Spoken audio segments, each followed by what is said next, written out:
Welcome to the Deep Dive. Today, we're digging into something I think, well, many of us maybe misunderstand. Resilience.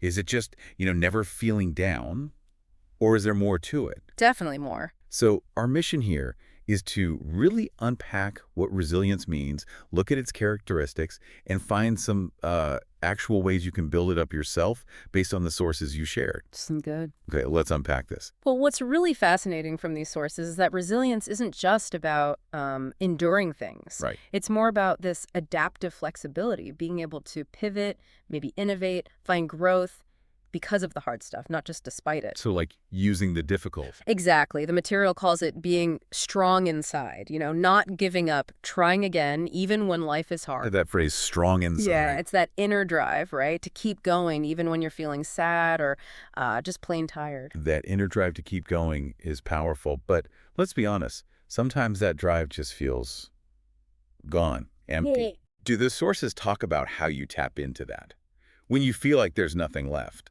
Because saying don't give up is one thing. Doing it is another.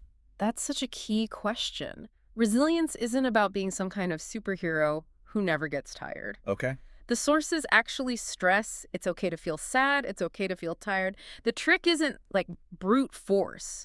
It's often about micro actions, small things, just keeping going little by little, finding tiny wins. Micro actions. Like what? Well, the example showed isn't just for huge crises. Think about a kid, right?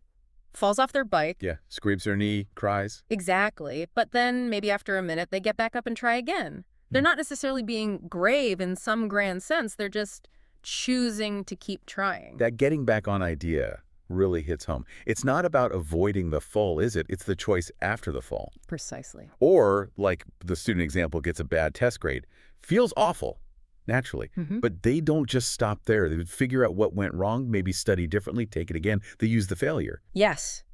Turning failure into like data, information for growth. It's that quiet, consistent choice to keep moving forward. That's what the material keeps highlighting. Oh, right. And if we connect this to the bigger picture, these examples, they all share that common thread, don't they? Yeah.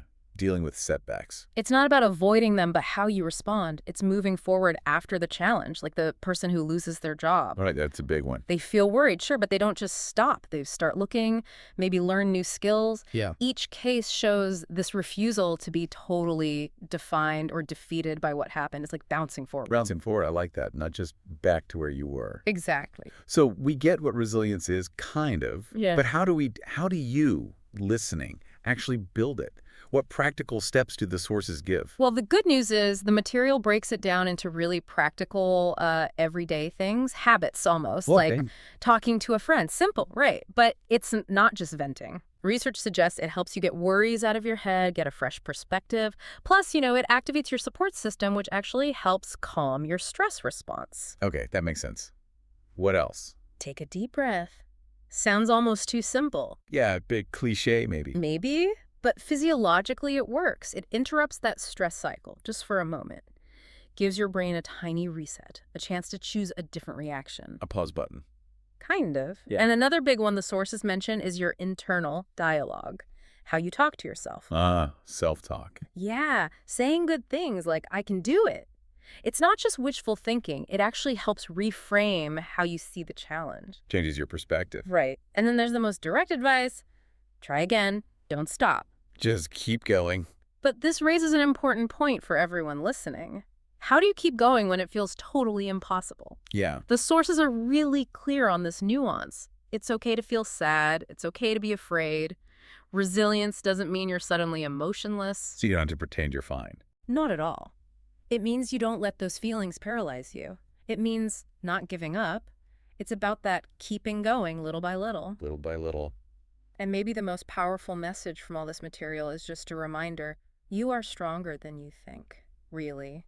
That inner reserve, it's there. You just need to tap into it. That's a really potent thought to end on.